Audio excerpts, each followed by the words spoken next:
Welcome back to the Let's Pivot podcast, the show for founders and coaches who want growth without the guesswork. We talk about systems that drive predictable growth. Today we're meeting with Dr. Deepak Bhootra. Yes, you Good are, Chuck. afternoon. How you doing, Chuck? Excellent, excellent. So, can we just get to know a little bit about you? Tell us how you got into. So that's the danger, right, Chuck? And anyone who knows me knows never ask Deep an open-ended question about his life. He's going to start rambling and rambling and rambling. And already I'm rambling. Chuck, born and raised in India, 30 years in the corporate world. I have 4 degrees from 4 continents. So a lot of people hear that and they get very nervous. And the reality is that I'm a practitioner, a very big practitioner. I'm academically inclined to make sure that what I'm talking about makes sense, right, Chuck? But at the end of the day, don't throw academic stuff at my customers because most customers cannot relate to it. Most customers relate to a practitioner orientation. What's in it for you? What is the pain I'm solving for you? How does it matter in your life? And I think that makes it very valuable. And to be honest, research tells you to go and tell people about the 2.4 average American family size. And everyone looks at me and says, I've never met anyone with 0.4 kids. Stuff like that, right? So practitioner, my journey is pretty simple. I actually came to a simple reality that, I want to leave the corporate world. I want to focus on something that's more dear to me. I love coaching. I've been an International Coaching Federation certified coach for nearly 15 years now, Chuck. And in that time period, I've worked with nearly 1,500 people in different situations, right? I've been a people manager with massive teams underneath me. So I come from a very deep understanding of human behavior, psychology, particularly in the workspace that we are in, right? And I just published a book also, Chuck, which is Rise Up Your Career Reclaimed, and it's actually on Amazon as well. And that book, Chuck, I wrote because I wanted to give advice to a 21-year-old Deepak who is now starting his career. Someone who spent 10 years of his life going through a very safe environment. A lot of people tell me college was difficult, and I'm like, yeah, sure. No. College was preparing you for your first job, but to be honest with you, that's what they tell you, but that's not what happens, right, Chuck? You get on your first job and you have a surprise. You have no clue. The first 10 years was party time, honestly. And your parents most likely coughed it up or a bank gave you a loan. Now in the next 30 years, you have no clue what to do. You're at the goodwill of the company or the goodwill of your boss, and you're at the goodwill of advice from friends that actually don't know what you're going through. So I'm dedicating my life to coaching, to building out a new business endeavor that I'm doing. It's a startup, working on that as well, Chuck. So you basically have a very interesting character in front of you. So feel free to dig in deep.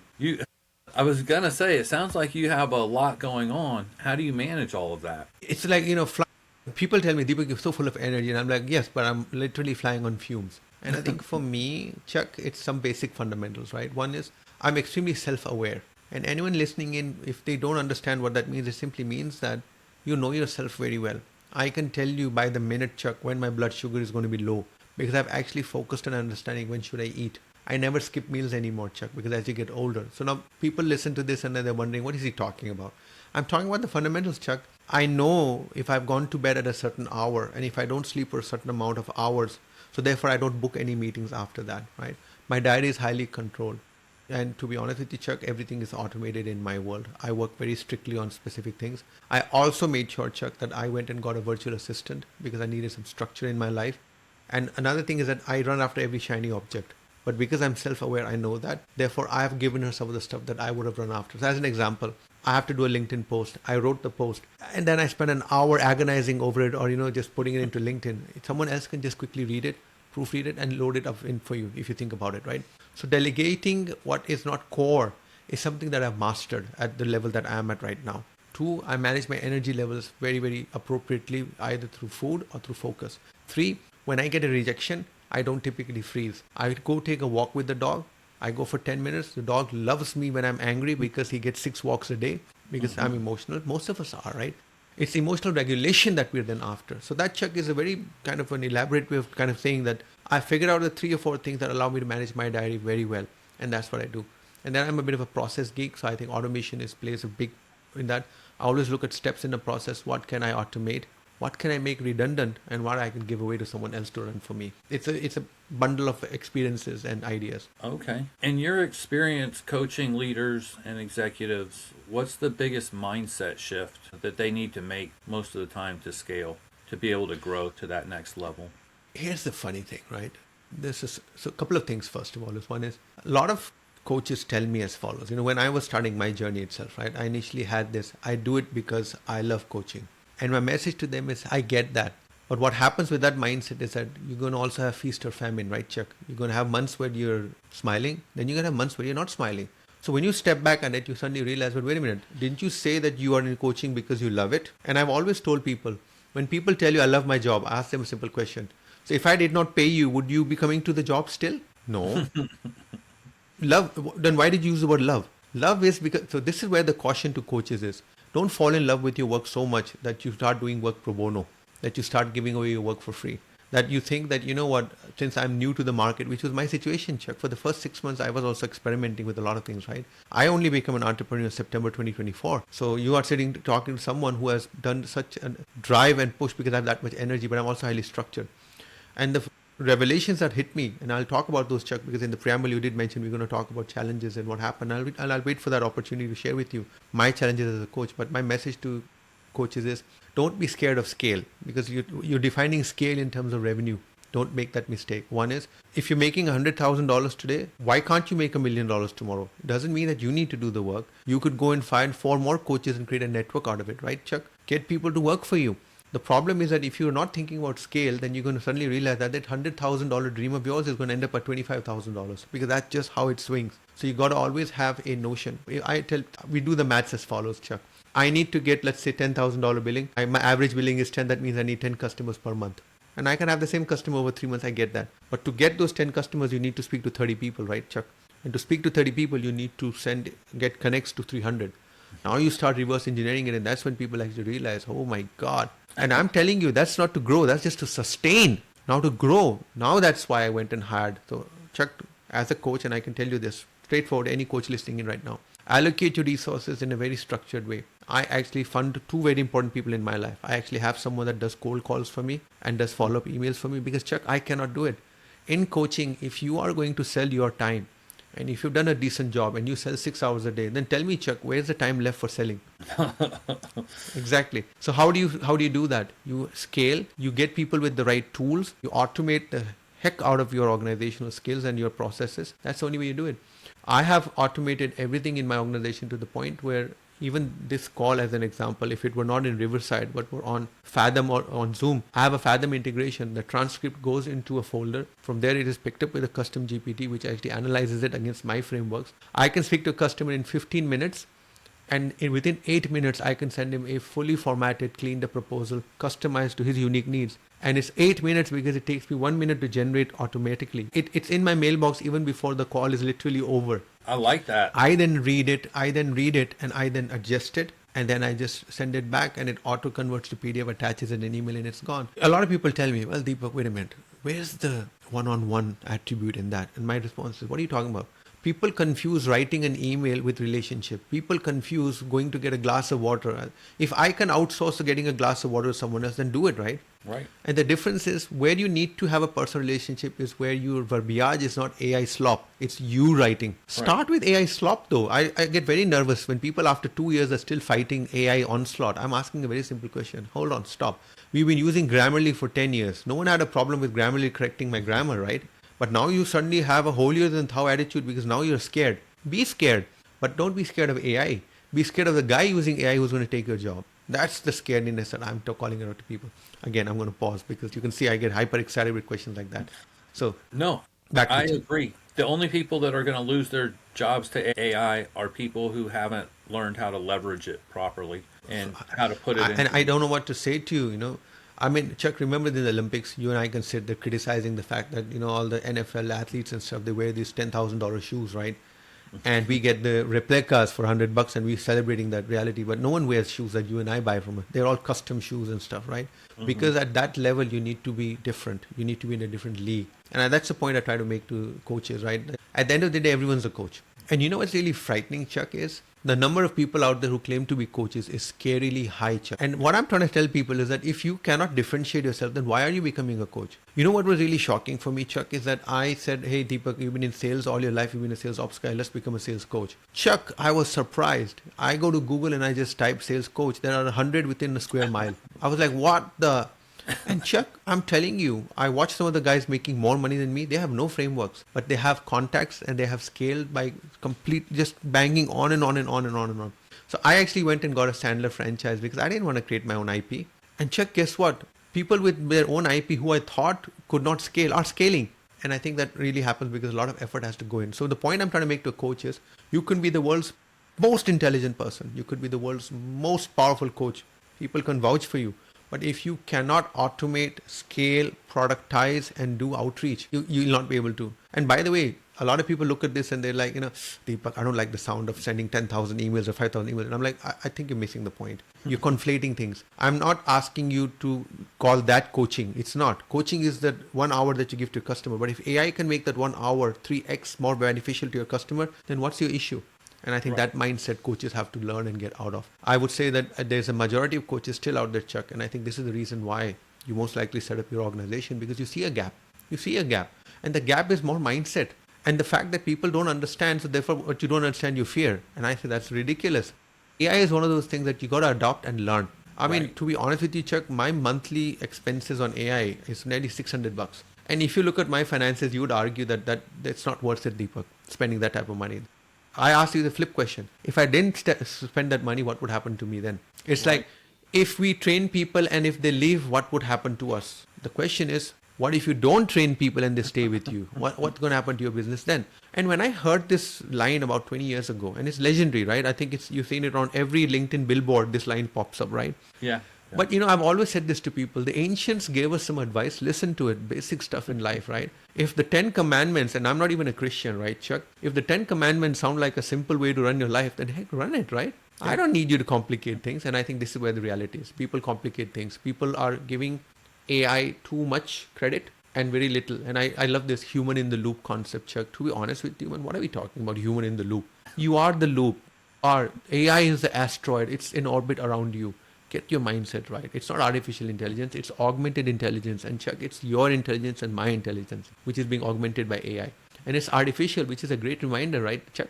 That it's artificial. Yeah. Hello. It's built upon our knowledge, right? So and if you are, Chuck, having flawed knowledge, then guess what? The AI has flawed knowledge. So cool. Again, back to you, boss. Makes sense. I love how passionate you are. It's refreshing. My wife says that, with that much energy, you should actually go onto the border and go fight fentanyl traffickers, fight, all this stuff. And my response is, yes, I'm passionate. But at the end of the day, I also want to be passionate about things I can control. And that's another tip I can give to coaches, right? Don't compare yourself with others. Compare yourself with yourself. Create a benchmark for yourself. And don't be shy. If you feel that you want to make $100,000, make the target $200,000. Then you will reach the 100,000. But if you make a target for $100,000, Chuck, you're most likely going to end with $25,000, $50,000.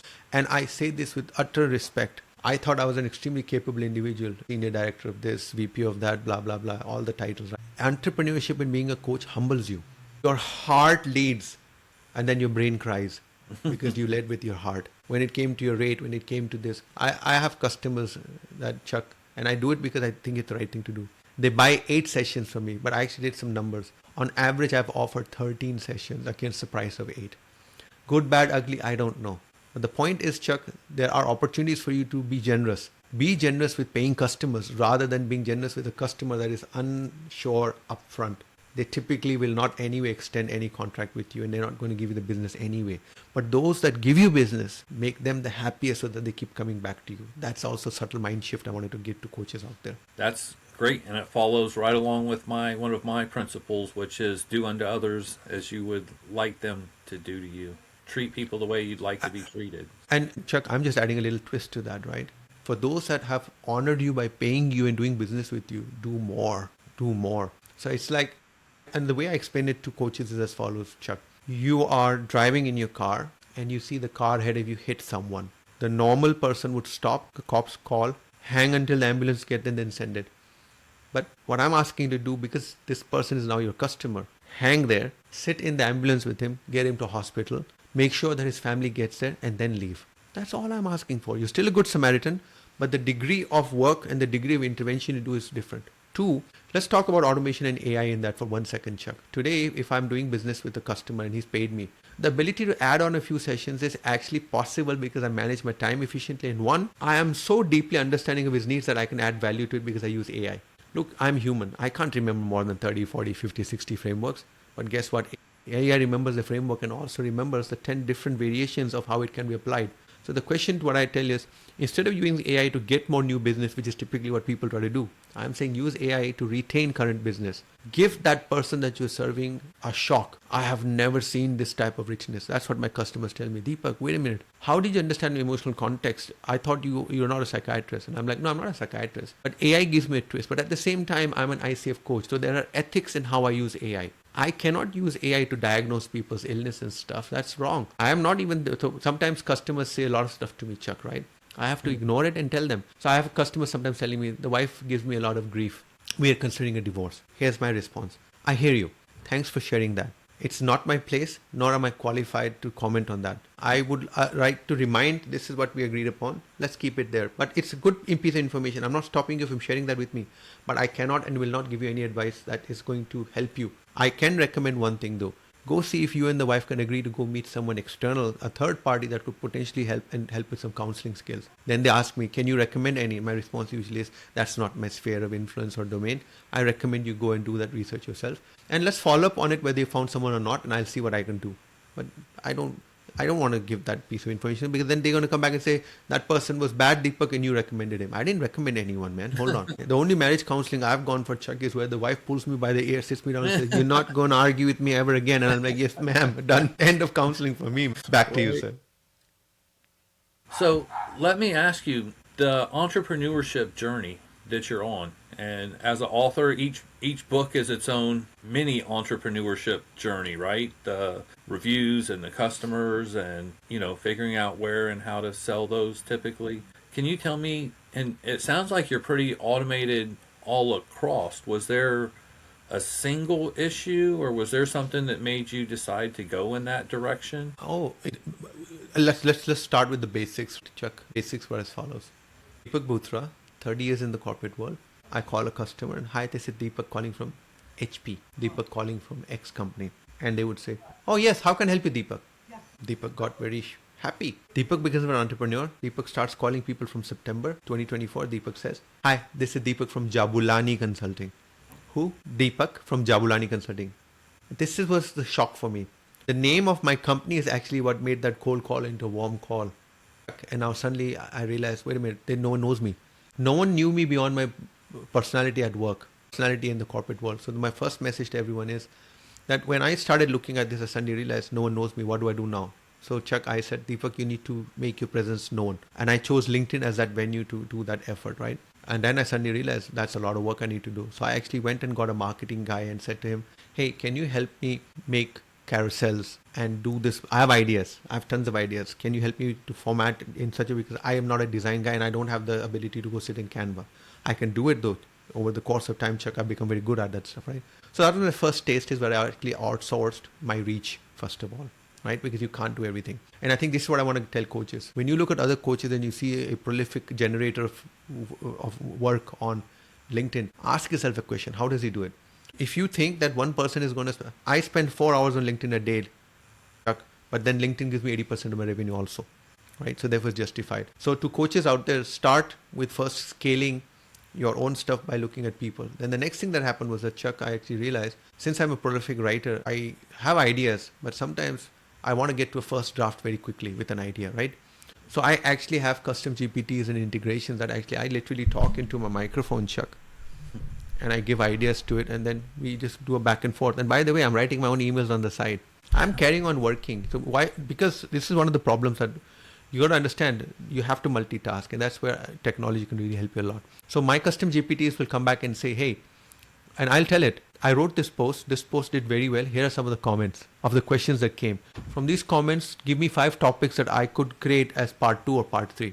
Chuck, I took that simple concept to a point where I can literally convince you, sir. Every weekend, I take a couple of hours and I write the full 1 week's material that's coming. Now, Chuck, with AI, I actually tell it, hey, AI, lovely idea, love it. I want to make a 5-minute video to it. Let's discuss what we can say there. This is what I want to say. And I tell it, A, B, C, D. This is what I want the person to hear, and this is the type of language I want. It gives me a talk track. Then you know what I tell it? I tell it, give me 3 variations. A flavor for a VP of sales, a flavor for a salesperson, and a flavor which is not for sales but generic.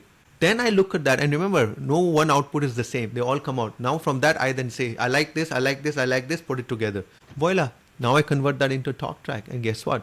I take that script and I tell it. I record in Veed as an example, Chuck. So I tell it, give this to me in a format Each line must have a empty line in between, and guess what? I put that into a custom GPT with instructions, Chuck. So what sounded like a very laborious process right now is not. It actually auto-generates, gives me the options, everything comes out, pop, pop, pop. I look at it, I select, and you could argue, but Deepak, wait a minute. Where's your intelligence in it? My intelligence is the instruction. Essentially, instead of every day washing my hair, all I'm saying is that I have a wash, rinse, repeat cycle that I've mastered. So I walk in, I press a button, 3 drops fall because I don't need more than 3 drops, right? The shower switches by itself. I'm still shampooing, but I'm shampooing in a convenient, productized, efficient manner. That's all. Water is sustained. I go in, I come out. I don't know how to say this to you, but if you watch, those feeding devices where someone makes a spoon that automatically puts food into your mouth. Right. That's all I've done with my creative process. I have automated it. I've productized it. Why do you say that it's AI slop? I don't understand. Essentially, I'm simply using AI to my benefit to ideate faster, critique my ideas faster, make them fail, and then leave with the gems that work. And by the way, if anyone's interested in statistics, when I use my own brain to write, I get, let's say, 100 comments, right, Chuck? But when I take my own brain and I actually ask AI to structure my sentences slightly, make them shorter, and to format it differently, and to put in a hook option or a CTA option clearer, I get 200 comments. It goes to show. So I tell people, you know what, get the data first. Get the data first. And people tell me, oh, you can't get data on everything. I'm like, really? What's your mom's life worth to you? Someone says, my mom is priceless. How dare you ask a question like that? Now I tell him, I'm going to pay for your mom's insurance premium for free from my pocket. How much money would you like to insure your mother for? And he suddenly says, $250,000. I says, there you go. You just quantified the value of your mother's life to you. So don't dare you come to me and tell me that some things are qualitative or can't be everything. Everything has a quantifiable. So I quantified my entire existence on if my average post does 20 comments, any post that does 30 or 40, I check whether the difference in time of day or what did you do different, Deepak. And then I go back to my AI and say, hey buddy, this post resonated for why did it resonate? Here are the 2 posts. Tell me why. And it does a fantastic job. So anyone on the call, look, I can tell you one thing. I have the choice, and I think, Chuck, you asked it, right? You can choose not to use AI because you want to stay pretentious for the rest of your life. Choose to do it. No issue at all.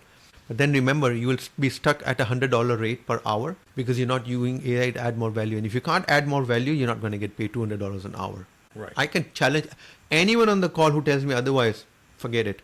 And by the way, Chuck, even those guys that are not using AI, they have actually productized. They have templates for everything they do. Right. They have frameworks for everything they do. It's just that those frameworks are changed once a year. But with AI, do you know what I do with my frameworks, Chuck? And I'm going to say it to you because you will love this as an AI guy yourself. Chuck, I customize my framework. Every framework is unique to the customer. Now, go say whatever you want to say. Why? Because AI lets me do that. AI says, this customer, I've seen his disk profile, Deepak, because I do a disk as a part of my work. He's a higher D. Highly recommend that we take this framework and we do this to it. Let's go ask the other coaches. So if you tell me that I use the same framework, same piece of paper with the same framework for every customer of mine, okay. But then what's unique? Why are you a coach then? You're supposed to adapt to what your customer wants, right? And AI gives you that tailor fit. Slim fit 32 regular, but I want the hem to have an extra inch. I want the shoulders not to be 33, but I need a 34 because guess what? When I was younger, my mom swung me by my arms and my arms are longer. Hey man, I tell you what, Chuck, AI can help you there. So use it. I have used AI and I'm learning faster than I ever did, Chuck. 2 years ago when AI came, I said it's a waste of time. Then it kept getting improved. A year and a half ago, I actually said to someone, I'm going to lose my job. Then I spent the last year and a half shaping up my perspective on how I use AI. And my brain exploded, Chuck. I am learning stuff that I never thought I would learn. I just wrote a book, Chuck, just to give an idea. Here we go. Year and a half worth of effort. Rise up your career reclaimed. And I don't know if my screen is mirrored or not, Chuck. I wrote this. It was supposed to be a 200-page simple lead magnet that I would give to customers. 100-pager. It became 200, became 300 because I suddenly caught fire. I then wrote this because of family members with mental health issues from burnout at work. Severe. I wrote this book as a guide to those individuals who are living on Diet Coke at age 21 who think that the world is their oyster because they've got their first job. No, it's not. The next 30 years is going to teach you a valuable lesson, my friend. Such a valuable lesson that it's going to impact your personal life. It's going to impact how you raise your kids. It's going to impact your bank balance. Right. And when I explain it to people like that, people understand. I understand what you're getting at. If you can figure out resilience, Chuck, there's a lot you can figure out. But let me park because you can clearly see I'm passionate, as you said, right?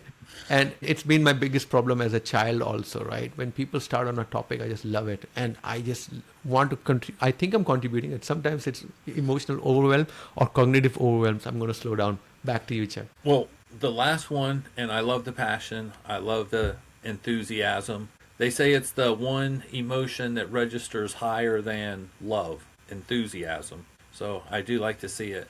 The last thing I'll ask you is 2026. Where are you going? Where do you see things headed? So 2026, I am actually keen to work with like-minded coaches to build out Rise Up Career Studio. That's my startup idea, Chuck. I want to infuse into it a unified community. Community at the core, AI enabling conversations, discussions, figuring out different mediums. Today with AI, Chuck, I can take a book and I can within a minute convert that into a podcast. Can you imagine you as a coach sitting with a customer and the customer says, I don't like your price. I'm not going to pay you $1,500 for 8 sessions. And you ask him, how much can you afford? And I know this is an awkward conversation. I shouldn't be sharing this. A lot of the coaches are going to be throwing stuff at your screen right now, Chuck. And the guy says, I only have $500. Here's what I can do for you. I actually have a community platform which is designed to help you do self-service. I will be available to you, but I'll be pulling you into a cohort then, not a one-on-one coaching session. Now what you've done is you've actually used a community orientation, and community means that he's meeting other like-minded people. So let's say that he's going for an interview at something and he simply says, guys, I'm very nervous. People giving feedback. I'm there. Now Chuck, guy is online, and now here's the power of technology, and you know it. My book has a framework, and he says, I don't understand. Tell me more. Can you imagine AI becoming an avatar on the side and simply saying, let me help you with more? Pulls in data, because look, it's not going to pull in as bad data as you think, because provenance has become a very big thing with all the models nowadays, right? The data is actually cooler, better. And by the way, I can tell it, don't go outside. Just go to the following repositories of information. These are many frameworks on the internet that are public domain. And you now tell it, this is your scope of influence. Look only here. Do not go beyond. And now, so I'll give you a classic example of something I was testing. Customer of mine, I asked him, if I were not there, what are the type of questions that come to your mind? He says, oh, Deepak, the question that came to my mind is, what's the difference between self-doubt and imposter syndrome? I said, beautiful. So I went to a technical guy and I said to him, dude, how would I answer this question if I were not there? He said, you don't need to worry at all. I have your book. There's a chapter on self-doubt. There's a chapter on imposter syndrome.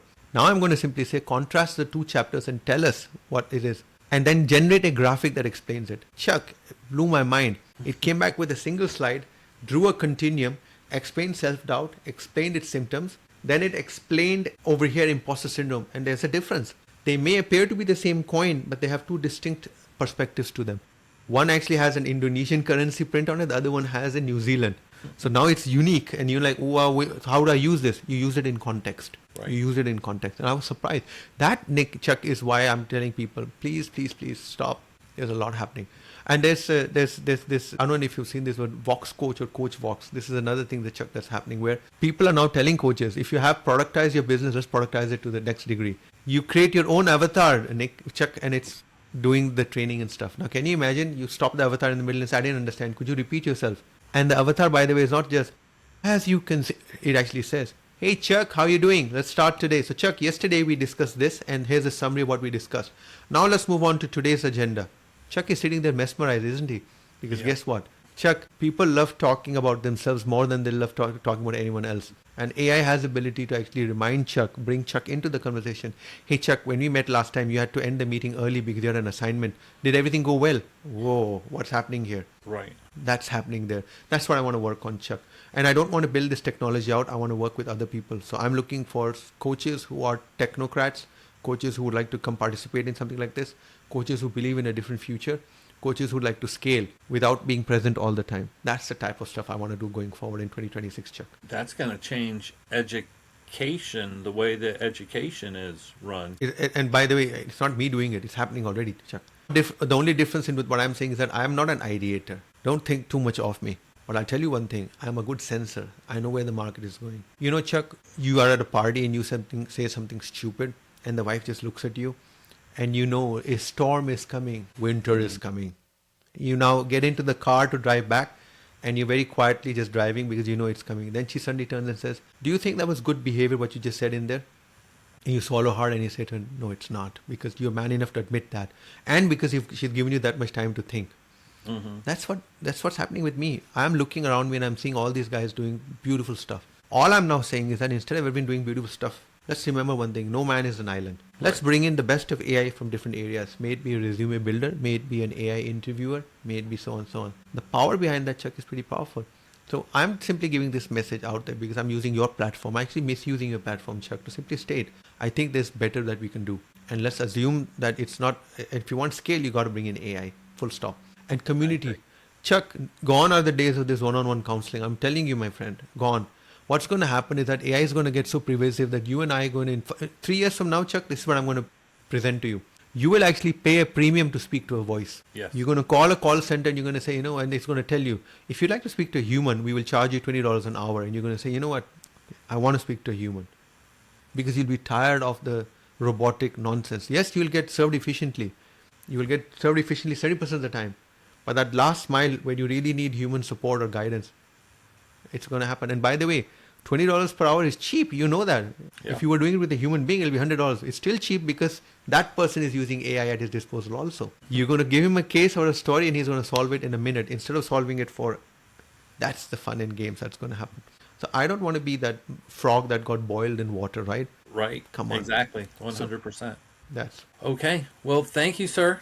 I really for your time today. I appreciate you being on the podcast.